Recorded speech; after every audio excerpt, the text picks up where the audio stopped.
ప్రభు యొక్క ఘనమైన నామాన్ని బట్టి ప్రతి ఒక్కరికి వందనాలు చెల్లిస్తూ ఉన్నాను. కీర్తనల గ్రంథము 124 అధ్యాయము. మనుషులు మన మీదకి లేచినప్పుడు యెహోవా మనకు తోడై ఉండని ఎడ్ల, వారి ఆగ్రహము మన పైన రగులుకున్నప్పుడు యెహోవా మనకు తోడై ఉండని ఎడ్ల, వారు మనల్ని ప్రాణంతోనే మింగివేసి ఉందరు. భక్తుని యొక్క హృదయాన్ని మనం చూస్తూ ఉన్నప్పుడు అతని హృదయంలో ఉన్నటువంటి గొప్ప వేదనకరమైనటువంటి స్థితిని ఆయన సన్నిధిలో కుమ్మరించుకోవడాన్ని మనం చూస్తూ ఉన్నాం. అతడు చెప్తూ ఉన్నాడు, దేవుడు కానీ నాకు తోడై ఉండకపోతే, ఆయన కానీ నాకు తోడై ఉండకపోతే, ఆయన కానీ నాకు తోడై ఉండకపోతే వారు మనల్ని ప్రాణంతోనే మింగివేసి ఉందరు. అనేక మంది జీవితాల్లో జరుగుతున్నటువంటి పరిస్థితులన్నింటినీ చూస్తున్నప్పుడు రెప్పపాటు కాలంలో వారు ప్రతి విధమైన కీడులోంచి తప్పించబడినప్పుడు వారు ఎంతగానో దేవుని స్తుతిస్తూ ఉన్నారు.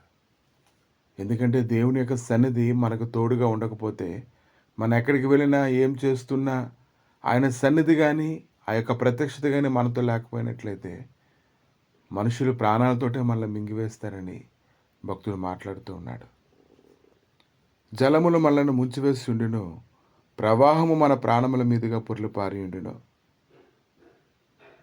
ప్రవాహములై ఘోషించు జలములు మన ప్రాణముల మీదుగా పొర్లి పారి ఉండును అని ఇశ్రాయేలు అందరుగాక. కనుక జలములు మనల్ని ముంచివేసి ఉండును, ప్రవాహములు మన ప్రాణముల మీదుగా పొర్లి పారి ఉండును అంటే ఎటువంటి పరిస్థితుల్లో ఆయన ప్రయాణం చేస్తూ ఉన్నప్పుడు, ఇశ్రాయేల్ జనాంగం అంతా కూడా ప్రయాణంలో ఉన్నప్పుడు వారి యొక్క పరిస్థితులన్నీ దేవుడు తన స్వాధీనంలో తీసుకొని నడిపించడాన్ని మనం చూస్తూ ఉన్నాం. దేవుడు మనల్ని అప్పగించాలంటే ఎంత సమయం పడుతుందండి? దేవుడు ఒక నిమిష కాలంలో కానీ మనం తృణీకరిస్తే మనం ఏ పరిస్థితుల్లో మనం జీవిస్తాం? ప్రవాహములై ఘోషించు జలములు మన ప్రాణముల మీదుగా పొర్లి పారియుండును అని ఇశ్రాయేలు అందరుగాక. వారి పండ్లకు మనల్ని వేటగా అప్పగింపని యెహోవా స్తుతినందును గాక. పక్షి తప్పించుకున్నట్లు మన ప్రాణము వేటగాండ్ర ఉరి నుండి తప్పించుకుని ఉన్నది, ఉరి తెంపబడిను మనం తప్పించుకొని ఉన్నాము. వారు ఎలాంటి పరిస్థితులను అయితే ఎదుర్కొన్నారో కానీ ఆ పరిస్థితుల్లో వారికి కానీ ఆయన తోడి ఉండకపోతే ఎలాంటి స్థితిలోకి వారు వెళ్ళిపోతారో వారు తలుచుకున్నప్పుడు దైవ సన్నిధిలోని దేవుడిని వారు ఎంతగానో స్తుతించడాన్ని మనం చూస్తూ ఉన్నాము. భూమి యొక్క ఆశ్రమను సూచించిన యెహోవా నామం వల్లనే మనకు సహాయం కలుగుతున్నది. కనుక అంత గొప్ప దేవుడిని నువ్వు కలిగి ఉండి ఈరోజు ఆయన సన్నిధిని నువ్వు నిర్లక్ష్యం చేయకుండా ప్రతి సమయము కూడా ఆయన నీతో ఉండాలని నువ్వు స్తుతించాలి. నువ్వు ఎక్కడికి వెళ్ళినప్పుడు కూడా ఆయన సన్నిధి నీతో రావాలని నువ్వు ఆయన సన్నిధిలో ప్రార్థన చేసుకోగలగాలి. సంఖ్యాకాండము 6వ అధ్యాయము 26వ వచనంలో, యెహోవా నీ మీద తన సన్నిధి కాంతి ఉదయింపజేసి నీకు సమాధానం కలుగజేయునుగాక.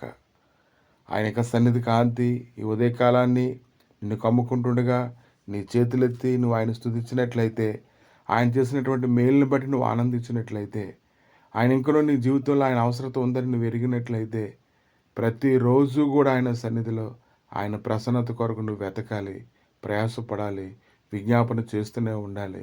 ఆయన సన్నిధిలో గోజాడాలి, నువ్వు ఆయన సన్నిధిలో సాష్టాంగపడాలి. అప్పుడు ఆయన ముఖకాంతి యొక్క దర్శనము, ఆయన సన్నిధి యొక్క ప్రభావము బలముగా నీ జీవితంలో పనిచేయడాన్ని నువ్వు చూస్తావు.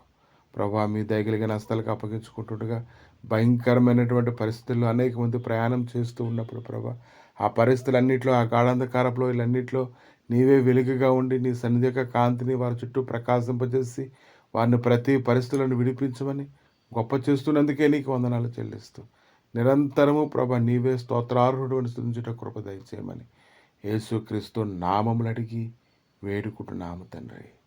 ఆమేన్.